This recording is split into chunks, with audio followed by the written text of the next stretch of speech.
Chapter 8, File Management Organization. Topics covered: naming files and folders, organizing files and folders,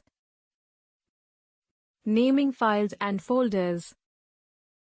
As we already know, we create folders to keep related files together at one place.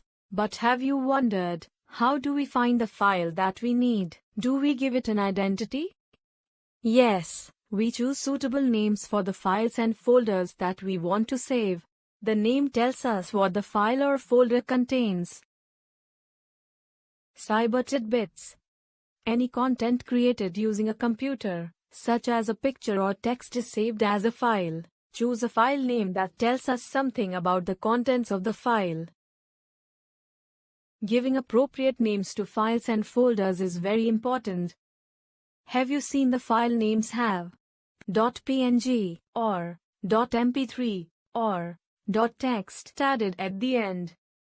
This is called an extension. The extension is added to the name of the file by the activity with which we create the file.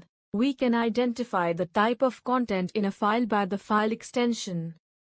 Different types of files have different extensions. For example, .png or .jpg, paintings, photographs or any image. .mp3, music. .text or .doc, text files. Organizing files and folders. Now, how will you organize these files into folders in one folder or in different folders? Yes, we will make different folders. Music files will be stored in one folder. Paintings and photos can be stored in other folder. Now look at the picture of a desktop. The desktop looks so untidy. Let us create a folder for similar files. Cyber tidbits. The fastest way to create a new folder in Windows is with the Ctrl+Shift shortcut. Follow the given steps to create a folder on the desktop screen. Right-click on the blank area of the desktop. Place the pointer on the New option. A list of sub-options appears. Click on the Folder option. A new folder icon will be displayed on the desktop with its default name highlighted. Type a new name for the folder at the cursor position and press the Enter key. A new folder is created. We can also create a folder inside a drive or any other folder by using File Explorer.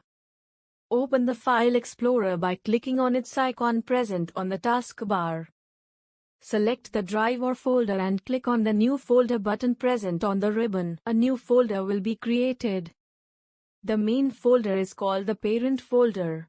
A folder located within another folder is called a subfolder. Folders and subfolders help us to keep our files neatly. For example, Class 3B contains folders of students Kriti, Komal, Shweta and Anu. Class 3B is called the parent folder and the students folders are called subfolders. Komal folder, Kriti folder, Anu folder, Shweta folder, Class 3B folder. As we organize things in home, school and office systematically, we should also organize them on our computer. Suitable naming and organizing of files and folders on a computer is important. This helps us to find the information that we want easily. This also saves time.